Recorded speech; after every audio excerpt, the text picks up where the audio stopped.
থেকে আপনি বানাচ্ছেন আইন এবং সেই আইনকে বানানো হচ্ছে ঝালমুড়ি। কখনো এককভাবে পরিবেশ রক্ষা করতে পারেনি আর পারবেও না। একজন শিক্ষার্থী যখন এই ইন্টারনেট ব্যবহার করে তার পুরোটা টাইমই থাকে তার চোখ স্ক্রিনে। এটি হচ্ছে বর্তমান বিশ্বের শিক্ষার্থীদের পড়াশোনার করুণ পরিস্থিতি। সম্পূর্ণ নির্ভর করে একটা মানুষের উপর। প্লাস্টিক ব্যাগ নিষিদ্ধ একটি আইন রয়েছে, কিন্তু নরওয়ে কোনো প্রকার প্লাস্টিক ব্যাগ নিষিদ্ধ কোনো আইন নেই।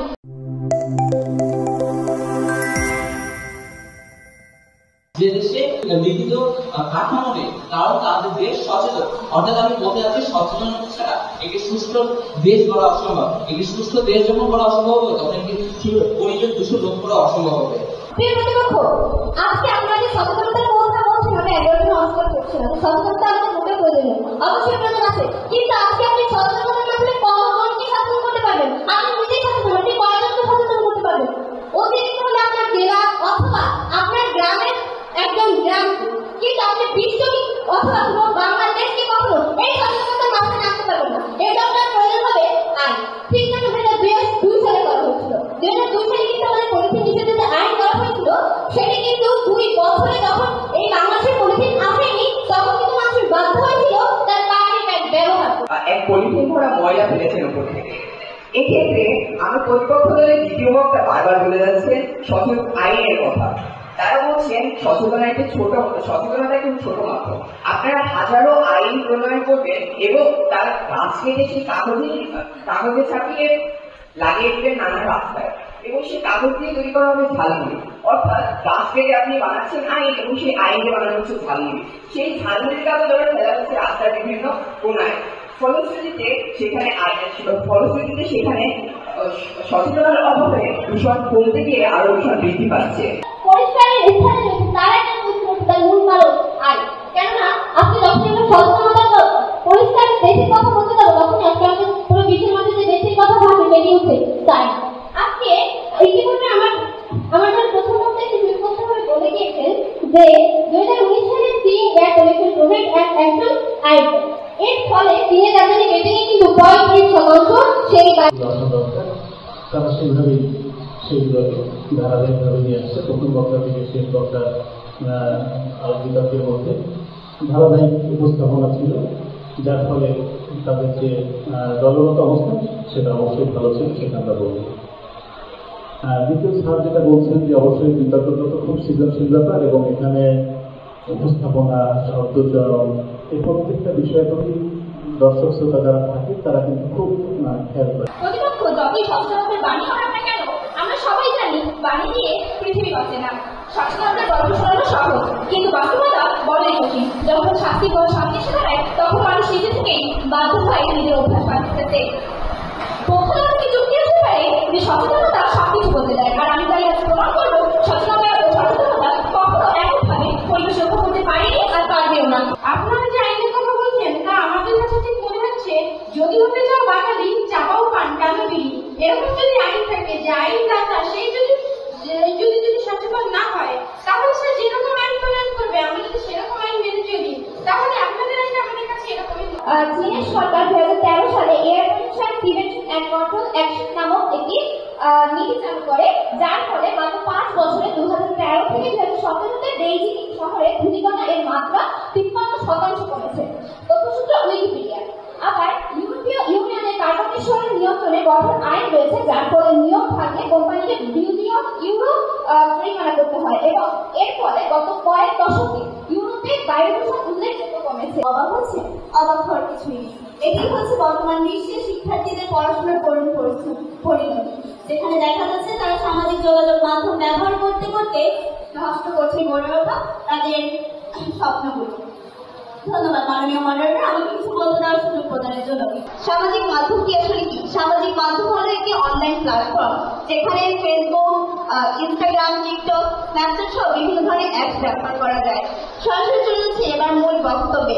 বাংলাদেশ ডেটা রিপোর্টার 2024 এর একটি অনুযায়ী প্রতিদিন একজন ইন্টারনেট ব্যবহারকারী গড়ে 3 ঘন্টা 40 মিনিট ইন্টারনেট ব্যবহার করতে পারে, এবং একজন শিক্ষার্থী যখন এই ইন্টারনেট ব্যবহার করে তার পুরোটা টাইমই থাকে তার চোখ স্ক্রিনে। যাতে করে আমি শিক্ষার্থীদের এই পড়াশোনার ক্ষেত্রে সহায়ক হিসেবে দাঁড়ায়, এটাই কিন্তু তার উদ্দেশ্য ছিল মাননীয় মডারেটর। আমার প্রতিপক্ষ দলের কথা শুনে আমার একটি গাইডলাইন মনে হচ্ছে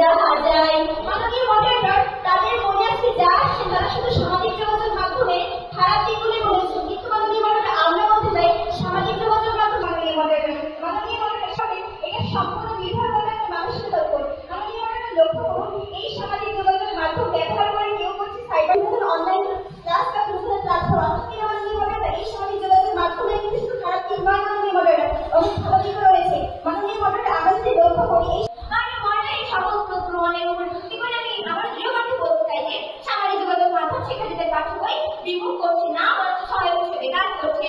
আর আমার প্রতিপক্ষ বন্ধু মানসিকতার দোষ দিয়ে গেলে ঘন্টার পর ঘন্টা আমাদের শিক্ষার্থীরা আমার সামাজিক যোগাযোগ মাধ্যম ব্যবহার করে বলেই তারা আসক্ত হয়। তো সামাজিক যোগাযোগ মাধ্যম ঘন্টার পর ঘন্টা ব্যবহার করে আপনার নিজের উপর নির্ভর করবে, এটা সামাজিক যোগাযোগ মাধ্যমের দোষ নয়। তাই আমরা দৃঢ়ভাবে বলতে চাই সামাজিক যোগাযোগ মাধ্যম এখানে পাঠ্য রিমুভ করছে না, বরং সহায়ক হিসেবে কাজ করছে। শিক্ষার মূল দিতে হলেও ফল কিন্তু মিষ্টি।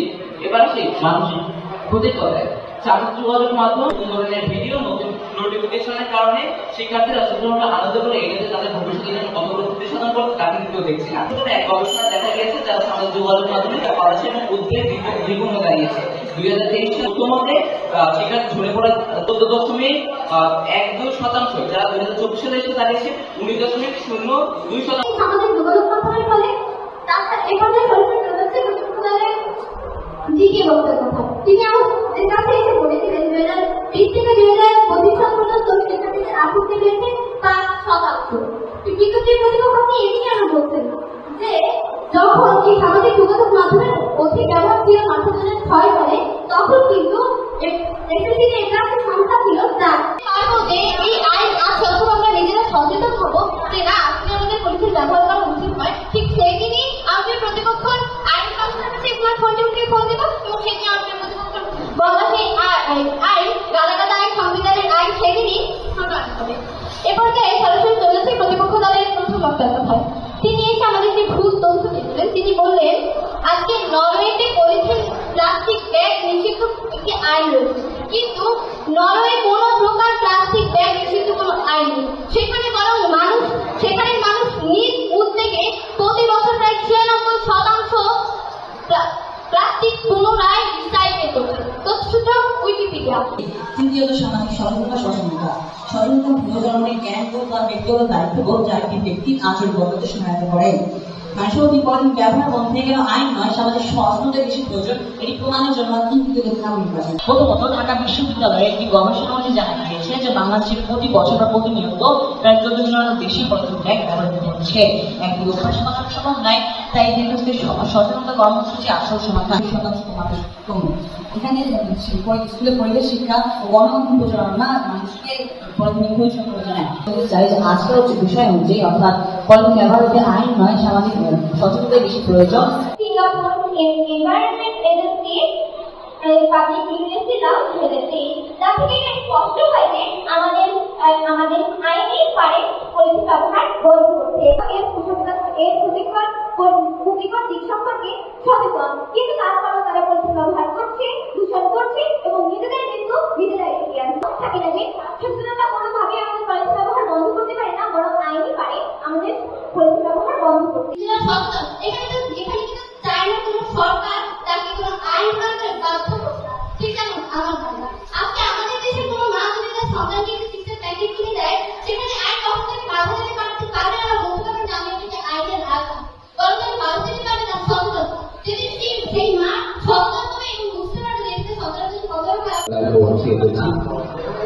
বিতর্ক শুনেছি, খুব ভালো লেগেছে। তো আমার কাছে এখন মনে করে সকালে যাদের বিচার করেছি এখন তারা নয়, তারা নব রূপে রূপায়িত করেছে। তারা এখন অনেক যোগ্য, অনেক মেধাবী, অনেক পারফরমেন্স তৈরি করেছে। তা আমি মনে করি এখান থেকে যারা খুলনায় যাবে ওরা খুব ভালো অবস্থা রাখবে। আজকে প্রমাণিত হয়েছে যে সচেতনতাও জরুরি, আবার আইন জরুরি। সচেতনতা এবং আইন দুটো পাশাপাশি না থাকলে কোনো আইন টিকানো সম্ভব নয়। পলিথিন আইন কিন্তু আছে, সচেতনতা কম, আবার সচেতনতাও আছে কিন্তু আইন কঠোর না। দুইটাই যে খুব জরুরি জাতির জন্য। আমরা যখন পরবর্তীতে রাউন্ডে যাওয়া বাংলাদেশে অনেক জায়গায় প্র্যাকটিস আছে এই রিসাইকেলিংয়ের জন্য। সরকার কাজ করছে, বিদ্যালয় কাজ করছে, বিভিন্ন অর্গানাইজেশন কাজ করছে, ইভেন তোমাদের মতো স্টুডেন্টদের গ্রুপ কাজ করছে। সেই উদাহরণগুলো আমরা দেখতে পাই। এইটার মূল যে উদ্দেশ্যটা সেটা হচ্ছে আমাদের শিক্ষার্থীদেরকে বিজ্ঞান মনস্ক করে তোলা, যুক্তি তর্কের মাধ্যমে আগামী প্রজন্মকে একটি সুন্দর ভবিষ্যতের দিকে এগিয়ে নেওয়া। আপনাদের সাথে আসলে আমাদের এই জার্নিটা একটি সমকালের যে মানুষ ক্রীড়া করছে বিতর্ক যে 11তম বর্ষ আর কি। এই সমকাল শুধু বিতর্ক করে না, আমরা একটু আমি এক মিনিট সময় নিচ্ছি। আমরা সমকাল সুধীদের থেকে বিভিন্ন সময় আমরা মুক্তিযোদ্ধাদেরকে সম্মাননা দিয়েছি, আমরা বিভিন্ন দুস্থ মানুষদেরকে আমরা শীতবস্ত্র প্রদান করেছি, আমরা বিভিন্ন স্কুলে বা প্রতিষ্ঠানে আমরা বৃক্ষরোপণ কর্মসূচি করেছি, আমরা সচেতনমূলক ডেঙ্গু সহ এবং করোনায়ও আমরা বিভিন্ন প্রচারণা করেছি সচেতনমূলক। আসলে সমকাল সুধীর আমরা যারা এর সঙ্গে আছেন, আমার নির্বাহী কমিটির সঙ্গে সহ যারা আছেন সবাইকে এই জন্য কৃতজ্ঞতা ধন্যবাদ জানাতেই হয়। আমাদের বক্তারা বিভিন্ন দেশের কথা বলছেন, বিভিন্ন রাষ্ট্রের উদাহরণ দিয়েছেন, আইনের কথা বলেছেন। আমি খুব খুশি হয়েছি যে তারা এত চর্চা করেছেন এই বিতর্ক অনুষ্ঠান এই উপস্থাপনার জন্য। এটা আমাদের বাকি ধানের শিক্ষার্থীদের জন্য আমি মনে করি একটা বিশাল পাওয়া, যে সুযোগটা এই সমকাল এবং শরীর সমাবেশ এরা করে দিয়েছে বাংলাদেশের মানুষের জন্য। আর বহুমুখী করে কিন্তু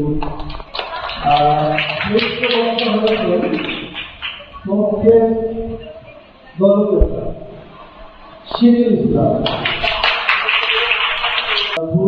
আমাদের বাংলাদেশের নাম উজ্জ্বল করবে এবং সেখান থেকেও ভালো ফলাফল করবে।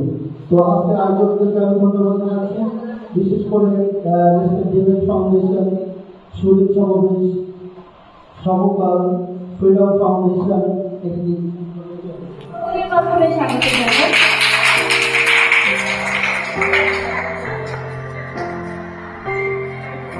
দ্বিতীয় বক্তা আইসন শিক্ষিকা